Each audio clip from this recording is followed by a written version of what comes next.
नमस्कार दोस्तों, स्वागत है आपका आपके अपने YouTube चैनल इन्फोटेक इंडिया में। आशा करता हूँ आप सब लोग अच्छे होंगे। तो दोस्तों, जैसा कि आप सब लोग जानते ही हैं कि मैं ऐसे लोगों के अनुभव कहानी के माध्यम से आप लोगों के साथ साझा करता हूँ जिन लोगों ने भूत प्रेत जैसी शक्तियों को कभी महसूस किया हो या उनसे उनका कभी सामना हुआ हो। आज की कहानी भी कुछ ऐसी ही है।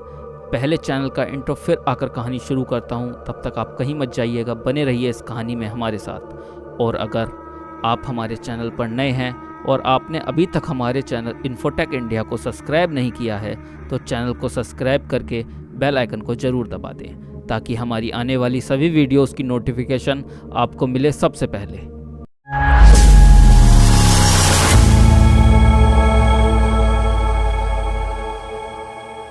दोस्तों, आज जो मैं आपको कहानी सुनाने वाला हूँ यह है नोएडा के सेक्टर 60 की एक ऐसी भयानक कहानी है जिसे बहुत सारे लोगों ने अनुभव किया होगा। तो दोस्तों, कहानी शुरू होती है नोएडा के सेक्टर 60 में स्थित एक फैक्ट्री से। और इस फैक्ट्री को आप लोग शू फिनिक्स के नाम से भी जानते होंगे। यह काफ़ी बड़ी फैक्ट्री थी और इसका काम भी पूरे इंडिया में फैला हुआ था। मतलब काफ़ी बड़े स्तर पर इस फैक्ट्री में काम किया जाता था जूतों का। एक दिन इस फैक्ट्री में आग लग जाती है और आग लगने का कारण फैक्ट्री में रखा हुआ केमिकल था, ऐसा लोग बताते हैं। आग इतनी भयानक और बड़ी थी, लगभग 2.5 से 3 दिन लग गए थे इस आग को बुझाने में। ये वो हादसा था जो उस समय काफ़ी सुर्खियों में रहा था और लगभग इस आग में तकरीबन 200 लोगों ने अपनी जान गंवाई थी, जिनमें औरत, आदमी और बच्चे भी शामिल थे। फिर जब सब नॉर्मल हुआ तब फैक्ट्री के मालिक ने सोचा कि चलो अब फिर से काम शुरू किया जाए। तो उन्होंने फिर से लोगों की भर्ती करनी शुरू कर दी और लोग फिर से काम पर आने लगे। एक दिन जो फैक्ट्री के मालिक थे वो उस फ्लोर को ठीक कराने के लिए कुछ इंजीनियर और 2-4 और लोगों को लेकर वहां गए जहां पर वो भयंकर आग लगी थी, जिसमें कई लोगों की आग में जलकर मौत हो गई थी। तो वहां जाकर क्या देखते हैं, कुछ बच्चे उस फ्लोर की सीढ़ियों से नीचे उतर रहे हैं। यह देखकर उन्हें थोड़ा अजीब सा लगता है। अजीब सा इसलिए लगा क्योंकि अभी तक उन्होंने अपने मैनेजर को ये नहीं कहा था कि इस फ्लोर पर काम शुरू करवा दे। तो फिर यह बच्चे सीढ़ियों से नीचे कैसे उतर रहे थे। फिर उन्होंने सोचा शायद काम ज़्यादा होने की वजह से मैनेजर ने खुद ही उस फ्लोर पर काम शुरू करवा दिया होगा और यह बच्चे उन कारीगरों के ही बच्चे होंगे जो वहाँ पर काम कर रहे होंगे। फिर वो सब लोग उस फ्लोर पर जाने के लिए ऊपर की ओर चढ़ते हैं। अब ऊपर जाकर क्या देखते हैं, वहाँ कोई भी काम नहीं कर रहा था। वह फ्लोर वैसा ही पड़ा हुआ था जैसा आग लगने के बाद था। ये देखकर फैक्ट्री के मालिक को बड़ा अजीब लगता है क्योंकि अभी जब वो लोग नीचे से ऊपर की ओर आ रहे थे तब कुछ बच्चे उन्होंने खुद नीचे उतरते हुए देखे थे। फैक्ट्री के मालिक और वो लोग तुरंत वहाँ से नीचे उतरने लगते हैं। अब नीचे उतरते वक्त उनके साथ एक और अजीब वाक़या होता है। बहुत सारे लोगों की चीखने चिल्लाने की आवाज़ें उन सभी लोगों के कानों में पड़ती हैं तो सभी चौंक जाते हैं। और उन लोगों का चौंकना भी ठीक था क्योंकि जब अभी वो लोग ऊपर गए थे तो वहाँ पर कोई भी मौजूद नहीं था। तो फिर यह अचानक से इतने सारे लोगों की चीखने चिल्लाने की आवाज़ें उसी फ्लोर से कैसे आ सकती हैं। अब वो सब लोग भागते हुए उस फ्लोर से नीचे आ जाते हैं। किसी की भी इतनी हिम्मत नहीं हुई कि दोबारा उस फ्लोर पर जाके देखे। अब उन सबको ऐसे भागते हुए नीचे आता देख फैक्ट्री का मैनेजर उनके पास आता है और कहता है, सर क्या हुआ, आप सब लोग ऐसे भागते हुए नीचे क्यों आ रहे हो, कुछ हुआ है क्या ऊपर? फैक्ट्री का मालिक मैनेजर से बोलता है, तुमने ऊपर का फ्लोर काम करने के लिए मुझसे बिना पूछे क्यों खोल दिया? मैनेजर कहता है, सर मैंने उस फ्लोर को नहीं खोला है और ना ही वहाँ पर कोई काम हो रहा है। फैक्ट्री के मालिक कहता है, तो फिर वह बच्चे कौन थे जो अभी उस फ्लोर की सीढ़ियों से नीचे उतरकर आए हैं? तब इस पर मैनेजर बोलता है कि सर आप कौन से बच्चों की बात कर रहे हो, यहाँ पर कोई बच्चा नहीं है। जब से इस फैक्ट्री के उस फ्लोर पर आग लगी थी तब से हमने तो इस फैक्ट्री में काम करने वाले कारीगरों से साफ कह दिया है कि वो लोग अपने साथ बच्चों को यहाँ नहीं ला सकते। तो सर आप कौन से बच्चों की बात कर रहे हो, यहाँ पर कोई बच्चा नहीं है। फैक्ट्री के मालिक के साथ जो लोग गए थे उन्होंने भी कहा कि हमने भी कुछ बच्चों को उस फ्लोर की सीढ़ियों से नीचे उतरते हुए देखा है। तो आप ये कैसे कह सकते हैं कि यहाँ पर कोई बच्चा नहीं है? मैनेजर कहता है कि अगर आपको मुझ पर यकीन नहीं है तो आप यहाँ पर काम करने वाले लोगों से खुद पूछ लो और चेक भी कर लो, यहाँ पर कोई बच्चा नहीं है। वहाँ पर काम कर रहे लोगों ने भी कहा कि सर मैनेजर साहब बिल्कुल ठीक कह रहे हैं, यहाँ पर कोई बच्चा नीचे उतर कर नहीं आया है और अभी तक जो भी काम होता है वो सिर्फ इसी फ्लोर पर होता है, ऊपर वाले फ्लोर पर अभी तक कोई काम शुरू नहीं किया गया है। यह सुनकर फैक्ट्री के मालिक और वो लोग जो उस फ्लोर पर गए थे थोड़ा डर जाते हैं। तभी वहाँ पर काम कर रहे कुछ लोग बोलते हैं कि सर वहाँ से कई बार चीखने चिल्लाने की आवाज़ें तो हमने भी सुनी हैं। इस पर मैनेजर भी कहता है कि हाँ सर, उस फ्लोर पर कई बार ऐसी आवाज़ें आती हुई स्पष्ट रूप से हम सब लोगों ने भी सुनी है, लेकिन किसी में इतनी हिम्मत नहीं थी कि कोई वहां जाकर देख सके, इसलिए हम में से कोई वहां नहीं जाता। फैक्ट्री के मालिक को भी यह सब सुनकर अब डर लगने लगा। अब धीरे धीरे वहां काम करने वाले कारीगरों ने भी वहां काम करने से मना कर दिया और वहां से काम छोड़कर चले गए। इसके 3 दिन बाद ही उस मैनेजर ने भी वहां से नौकरी छोड़ दी। सैलरी बढ़ाकर देने पर भी उस फैक्ट्री में कोई भी वर्कर काम करने को राजी ना था, क्योंकि उस घटना के बाद यह बात आसपास के सारे इलाके में फैल गई थी कि यह फैक्ट्री अब एक भूतिया जगह है और यहाँ पर जाना अपनी मौत को दावत देने जैसा है। इसलिए मजबूरी में आकर इस फैक्ट्री के मालिक ने इसे बेच देना ही ठीक समझा और इस फैक्ट्री को इसके मालिक ने एक कॉल सेंटर को बेच दिया। अब कॉल सेंटर के मालिक ने इस फैक्ट्री का अपने तरीके से दोबारा रेनोवेशन कराया ताकि यहाँ पर कॉलिंग से रिलेटेड काम किया जा सके। तब तक लोग बाग भी उस फैक्ट्री के बारे में भूल चुके थे।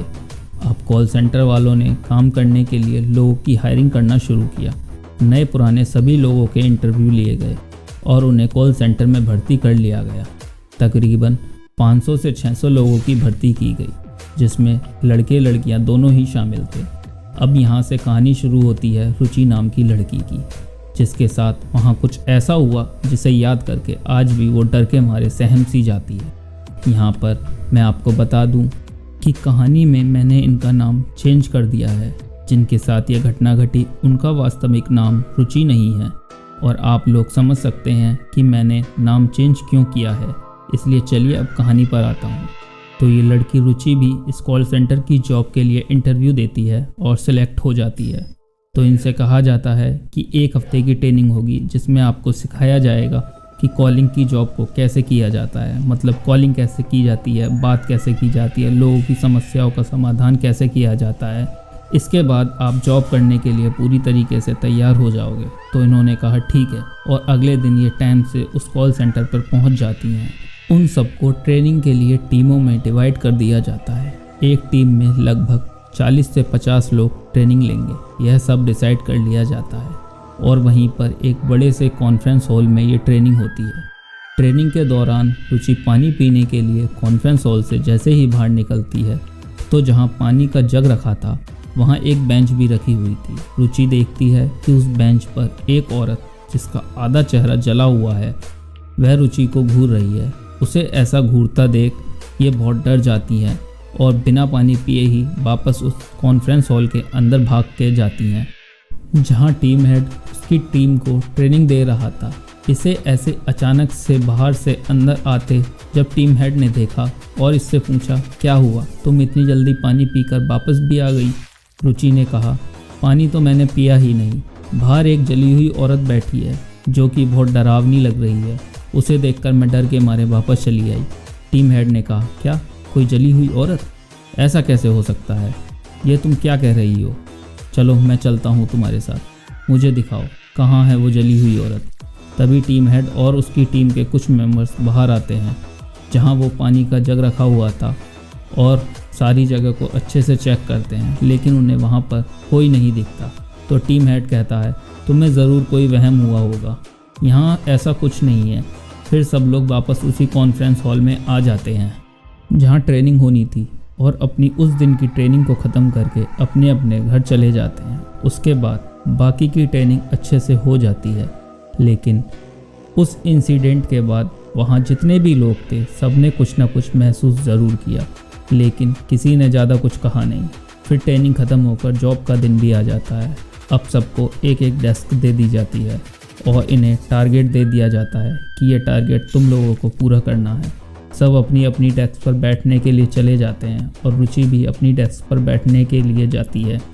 और जैसे ही डेस्क पर बैठती है तो क्या देखती है कि वह औरत जो उस दिन जब वह पानी पीने के लिए गई थी तो वहाँ बेंच पर बैठी थी, वही औरत आज उसकी डेस्क के नीचे बैठी है। उसे देखकर रुचि बहुत ही ज़्यादा घबरा जाती है और अचानक से चिल्लाती है। उसका चिल्लाना सुनकर टीम हेड समेत उसके बाकी के साथी भी उसकी तरफ देखकर बोलते हैं, क्या हुआ, ऐसे चिल्ला क्यों रही हो रुचि? कहती है, मेरी डेस्क के नीचे वही जली हुई औरत बैठी है जिसके बारे में मैंने आप सबको उस दिन बताया था। सब लोग रुचि की डेस्क की तरफ जाते हैं और देखते हैं, लेकिन उन्हें वहाँ कोई दिखाई नहीं देता। लेकिन एक सचिन नाम के लड़के को वहाँ पर कोई जली हुई औरत तो नहीं मिलती, लेकिन एक जला हुआ रुमाल ज़रूर मिलता है। और जब वो उस रुमाल को उठाकर सबको दिखाता है तो टीम हेड समेत सारी टीम के होश उड़ जाते हैं। उनमें एक लड़का राजवीर ऐसा था जिसे ऐसी चीज़ों में बिल्कुल भी विश्वास नहीं था और ना ही उसे ऐसी चीज़ों से डर लगता था। वो रुचि के पास आता है और कहता है कि अगर तुझे डर लग रहा है तो तू मेरी डेस्क के बराबर वाली डेस्क पर बैठ जा, और अब की बार अगर वह औरत तुझे दिखे तो मुझे बताना, मैं देखता हूँ उस औरत को। इतने में एक और लड़का जिसका नाम नमन है राजवीर से कहता है कि भाई राजवीर, ऐसी चीज़ों को चैलेंज नहीं करते, वरना यह तो अच्छे अच्छों को नाच नचा देते हैं। हम तो इंसान हैं, हमारी इनके आगे क्या औकात। राजवीर कहता है, यार तुम लोग पागल हो गए हो, आज के समय में भी भूत प्रेतों में विश्वास रखते हो, ऐसा कुछ नहीं होता, यह सब मन का वहम होता है। खैर, बात आई गई हो जाती है और रुचि राजवीर के बराबर वाली डेस्क पर बैठ जाती है और अपना काम करने लगती है। अब 2-4 दिन तो सब ठीक चलता है, लेकिन फिर एक दिन कुछ ऐसा होता है कि फिर से सब लोगों के होश उड़ जाते हैं। इस टीम के लोग रोज़ की तरह अपना काम करने के लिए जब उस कॉल सेंटर पर मॉर्निंग में पहुंचते हैं तो क्या देखते हैं कि सब लोग बाहर खड़े हैं। तो मॉर्निंग की शिफ्ट के टीम मेंबर्स दूसरी शिफ्ट के टीम मेंबरों से पूछते हैं, क्या हुआ, तुम सब लोग बाहर क्यों खड़े हो? वो बताते हैं, अंदर ज़रूर कुछ ऐसा हो रहा है जो कि नहीं होना चाहिए। हम सब लोग अभी अंदर काम कर रहे थे, बस थोड़ा सा ब्रेक लेने के लिए बाहर आए थे, और जब वापस काम करने के लिए अंदर गए तो अंदर का सारा फर्नीचर अस्त व्यस्त हुआ पड़ा था। हमारे सारे लैपटॉप टूटे हुए फर्श पर पड़े मिले, जैसे मानो यहाँ कोई लड़ाई हुई हो, और यह सब सिर्फ 5 मिनट के अंदर ही हुआ। कोई इंसान तो ऐसा नहीं कर सकता। राजवीर इस पर कहता है कि जब तुम लोग बाहर आए थे तो हो सकता है किसी और शिफ्ट के मेंबर अंदर आए हों और उनके बीच लड़ाई हुई हो, तो उस लड़ाई में यह सब हुआ हो। तो दूसरी शिफ्ट के मेंबर्स राजवीर से कहते हैं कि हमारी शिफ्ट के बाद तुम लोगों की शिफ्ट होती है, इससे पहले की शिफ्ट में तो सिर्फ हम ही लोग काम करते हैं और यहाँ कोई नहीं होता। जब हम सब लोग बाहर हैं तो भला अंदर कौन होगा, जब कोई यहाँ है ही नहीं। ये सुनकर वहाँ खड़े सभी लोग बहुत डर जाते हैं। खैर, फिर दोनों टीमों के टीम हेड वापस उस अस्त व्यस्त हुए सामान को ठीक करवा देते हैं और फिर से सब लोगों से काम करने के लिए कहते हैं, और सब लोग फिर से अपने अपने काम पर लग जाते हैं। इसी बीच राजवीर रुचि को पसंद करने लगता है। हालांकि रुचि भी राजवीर को पसंद करती है, लेकिन अभी तक दोनों में से किसी ने भी एक दूसरे को ये बात नहीं बोली है। अब कुछ और दिन अच्छे से बीत जाते हैं। अब राजवीर अपने दोस्तों से कहता है कि यार, मैं रुचि को पसंद करता हूँ और यह बात मैं उसे बताना चाहता हूँ। तुम लोग एक काम करो, जब रुचि आए तो उससे कहना कि आज मेरा बर्थडे है और उसे किसी भी तरीके से ऊपर वाले फ्लोर पर भेज देना। वहाँ पर कोई नहीं होगा तो मैं वहाँ पर उसे अपने मन की बात बता दूँगा। राजवीर के दोस्त ठीक वैसा ही करते हैं और रुचि को ऊपर वाले फ्लोर पर भेज देते हैं, जहाँ पर राजवीर पहले से ही रुचि का इंतज़ार कर रहा था। जैसे ही रुचि ऊपर आती है तो राजवीर उसे अपने मन की बात बता देता है और रुचि भी उसे हाँ कर देती है। वो रुचि के लिए एक रिंग भी लेकर आया था। अब राजवीर जैसे ही रुचि को रिंग पहनाने लगता है तो अचानक से उसके हाथ से रिंग छूटकर नीचे गिर जाती है। अब राजवीर उस रिंग को ढूंढता है तो उसे वो रिंग मिल जाती है। वो रुचि को रिंग पहना देता है। रिंग पहनाने के बाद जब राजवीर गौर से उस रिंग को देखता है तो ये क्या, ये वो रिंग होती ही नहीं जो राजवीर उसके लिए खरीद कर लाया था। राजवीर तुरंत यह बात रुचि को बताता है कि ये वो रिंग नहीं है जो मैं तेरे लिए खरीद कर लाया था, यह तो कोई और रिंग है जो शायद यहाँ पहले से पड़ी हुई होगी। इस पर रुचि कहती है, यहाँ पर रिंग कहाँ से आएगी, यहाँ तो कोई आता जाता भी नहीं है, शायद जहाँ से तुमने यह रिंग खरीदी थी वहाँ तुमने इस रिंग को ठीक से देखा नहीं होगा और अब तुम्हें लग रहा है कि ये वो रिंग नहीं है जो तुमने मेरे लिए खरीदी थी। इस पर राजवीर कहता है, नहीं यार, मुझे अच्छे से याद है मैंने वहाँ पर तुम्हारे लिए कौन सी रिंग पसंद की थी, ये वो रिंग है ही नहीं। थोड़ी देर सोच विचार करने के बाद दोनों नीचे आ जाते हैं और अपने अपने काम में लग जाते हैं और शाम को अपने अपने घर चले जाते हैं। अगले दिन राजवीर फिर से कॉल सेंटर आता है और देखता है कि आज रुचि कॉल सेंटर में आई ही नहीं है। उसे लगा कि उसके घर वालों ने उसकी वजह से कहीं उसे नौकरी करने से मना तो नहीं कर दिया। अगले दिन राजवीर भी कॉल सेंटर न जाकर सीधा रुचि के घर चला जाता है। वहाँ जाकर देखता है कि रुचि घर पर नहीं है, तो वो पड़ोसियों से रुचि के बारे में पूछता है तो उसे पता चलता है कि रुचि के घर वाले उसे लेकर मेहंदीपुर बालाजी गए हैं। रुचि घर पर आने के बाद अजीब अजीब सी हरकतें करने लगी थी जो कि बिल्कुल भी नॉर्मल नहीं थी।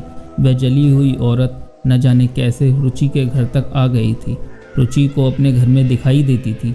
इसी के निवारण के लिए रुचि के घर वाले उसे मेहंदीपुर बालाजी लेकर गए हैं। तभी राजवीर समझ जाता है कि वह औरत रुचि के घर तक कैसे आई। अचानक उसे वह रिंग वाली बात याद आ जाती है। उसके बाद रुचि की मेहंदीपुर बालाजी में 3 बार हाजिरी लगी और आज यह बिल्कुल ठीक है। ठीक होने के बाद इन्होंने राजवीर से शादी भी कर ली है और आज दोनों खुशी खुशी अपना जीवन व्यतीत कर रहे हैं। लेकिन रुचि जी बताती हैं कि वह आज भी नोएडा के सेक्टर 60 से होकर गुजरने से डरती हैं, इसलिए यह उधर की साइड कभी नहीं जाती। आज की कहानी में बस इतना ही। आपको हमारी कहानी कैसी लगी हमें कमेंट बॉक्स में ज़रूर बताएं। अगर कहानी अच्छी लगी हो तो लाइक करें, शेयर करें और अगर आप भी ऐसी ही सच्ची घटनाओं की कहानी सुनने के शौकीन हैं तो हमारे चैनल इन्फोटेक इंडिया को सब्सक्राइब करना ना भूलें। मैं मिलता हूँ आपसे किसी और वीडियो में किसी और कहानी के साथ। तब तक के लिए नमस्कार।